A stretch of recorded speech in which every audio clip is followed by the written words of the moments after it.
روزہ افطاری کرنے میں جلدی کرنے سے متعلق آپ صلی اللہ علیہ وسلم فرمایا لا یزال الناس بخیر ما عجل الفطر، لوگ اس وقت تک بھلائی اور خیر میں رہیں گے، ہمیشہ بھلائی اور خیر میں رہیں گے جب تک افطاری میں جلدی کریں گے۔ رسول اللہ صلی اللہ علیہ وسلم نے کتنی اس میں تاکید کی، حالانکہ ایک معمولی سی چیز تھی لیکن اتنی تاکید کی، تم بھلائی میں رہو گے جب تک تم افطاری میں جلدی کرو گے۔ سیدنا ابو ہریرہ رضی اللہ تعالیٰ عنہ سے مروی آپ نے فرمایا لا یزال الدین ظاہرا ما عجل الناس الفطر لأن اليہود والنصارى یؤخرون۔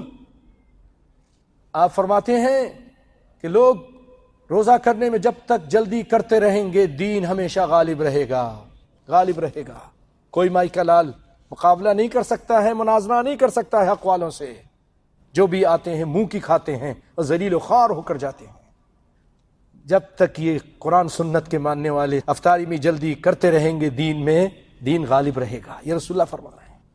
یہود و نصارہ وہ بھی روزہ رکھتے ہیں نا، لیکن وہ اپنی افطاری میں دیر کرتے ہیں، سحری رات کو بیچ میں کر لیتے ہیں اور افطاری میں دیر کرتے ہیں۔ تم ایسا مت کرنا، یہودیوں کے طریقے پہ نہیں چلنا۔ یہ یہودیوں کے طریقے پہ چل رہے ہیں جو لوگ دیر کر رہے ہیں۔ کس کے طریقے چل رہے ہیں؟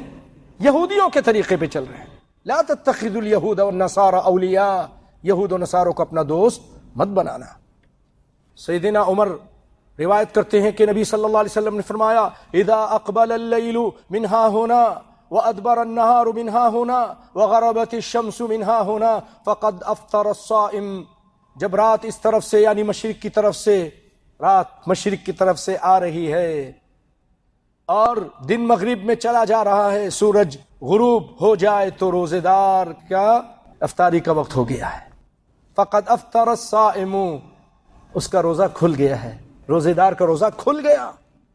اگر کچھ بھی نہیں ہے نیت سے کھول دو۔ سیدنا عثمان سے پوچھا گیا آپ پانی تو ہے نہیں، کھانا ہے نہیں، انہوں نے بائیکاٹ کیا، کیسے روزہ رکھتے ہیں، کیسا روزہ کھولتے ہیں؟ کہا میں روزہ رکھ رہا ہوں، نیت سے ہی افطاری کر لیتا ہوں۔